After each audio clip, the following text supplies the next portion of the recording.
Ever replied, "We'll see," just to be polite, only to find someone thought you were actually interested? Or been left on read in a group chat while everyone else got a reply?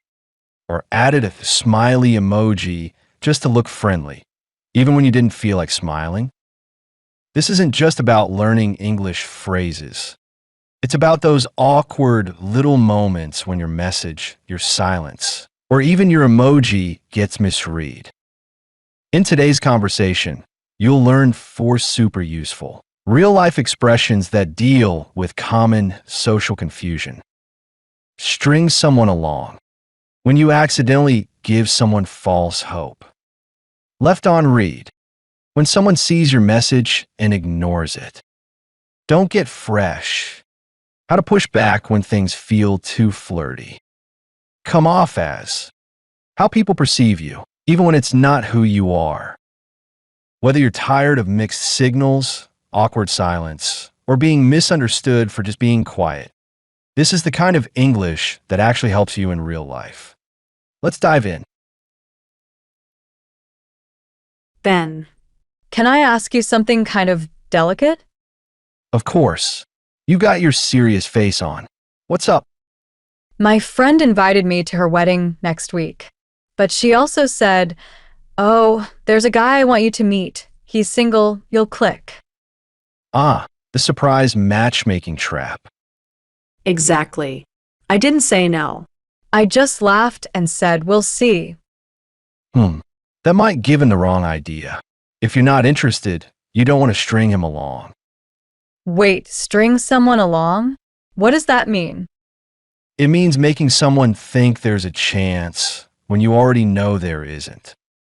Like not saying no, so they keep hoping? Exactly. That's why we also say lead someone on. Same idea. Any other ways to say it? Yeah, people say send mixed signals. Like being friendly but not really meaning it.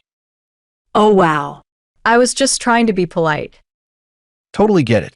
But sometimes polite turns into confusing.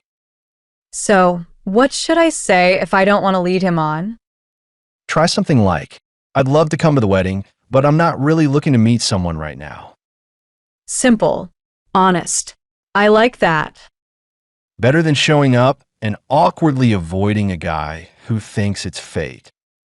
All right, I'll text her tonight. Clear and polite, no mixed signals.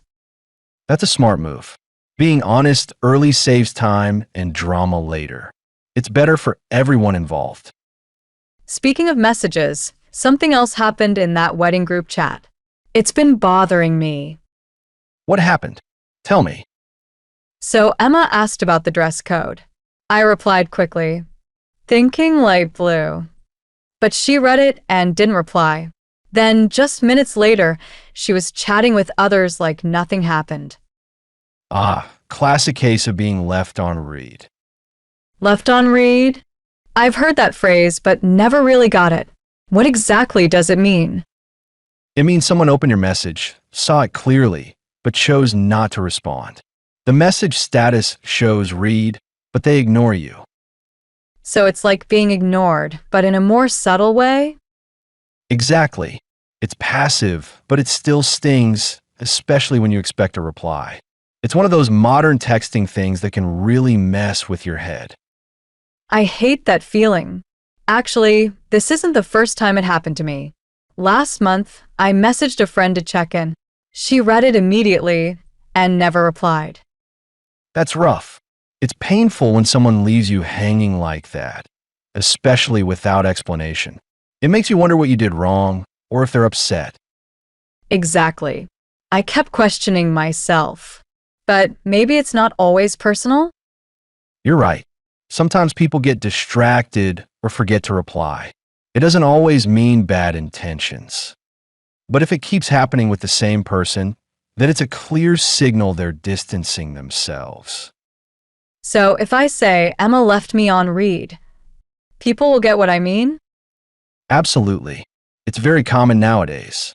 And there are other ways to say it depending on how you feel about the situation. Like what? Well, if you want to keep it neutral, say, she didn't reply. If you're upset or want to emphasize it was rude, say, she ignored my message. Left me on read falls somewhere between casual but shows a little frustration. Makes sense. So it's a useful phrase to describe that awkward feeling when someone sees your message but won't talk to you. Exactly. It's one of those expressions that perfectly captures modern texting drama.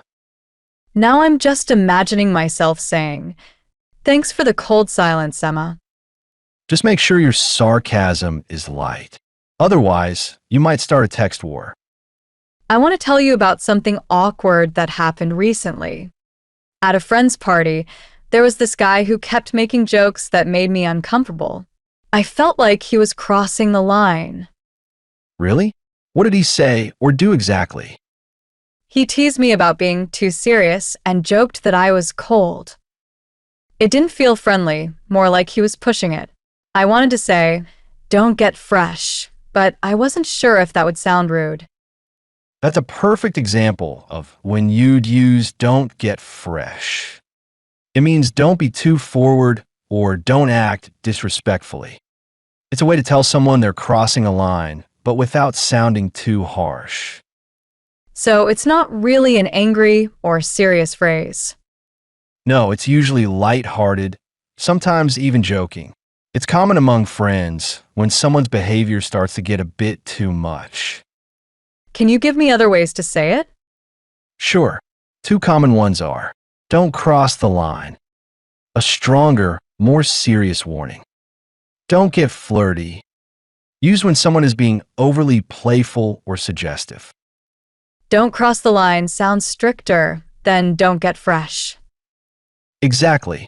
Use that when you want to be very clear and serious. Don't get fresh is softer and more casual. If I want to sound more formal, should I say don't get too forward? Yes, don't get too forward means don't be too pushy or aggressive, and it's better for formal or polite settings. Got it. So I can start with don't get fresh, and if it's serious, use don't cross the line. Exactly. It's all about reading the situation and choosing the right phrase. Thanks. This really helps me understand social boundaries better. Setting boundaries is important, and the more you practice, the easier it gets. Can I ask you something a bit personal? Sure, go ahead. Do I sound fake when I try to be friendly? Why do you ask? Sometimes I force myself to smile or add smiley emojis when I don't really feel like it just to look nice. I get it. You don't want people to think you're cold. Yeah, but then I wonder, am I just pretending? If you do it only to make people like you, it might feel fake. That's exactly what I'm worried about. You know, you could be polite without faking a smile. But if I don't smile or use emojis, people might think I'm cold. Right? That's what come off as means. How others see you. So they might think I'm cold even if I'm not. Exactly. You might be quiet but still come off as rude or distant. That's so frustrating. A lot of communication is just fixing misunderstandings. Can I say something like, I may come off as serious, but I'm not trying to be rude. Perfect. That's exactly right. Any other ways to say that? Sure. You can say, I might seem quiet, but I'm just listening. Sometimes I give off the wrong vibe, but that's not my intention. Those sound clear and honest. Yeah, you're not changing yourself, just helping others understand you better. That makes me feel better. Good. You don't have to pretend. Just be real. So if someone says, you come off as distant, I can say, I'm just careful with people. Exactly. Simple and honest. got it? From now on, my emojis will be 100% real. That's the spirit.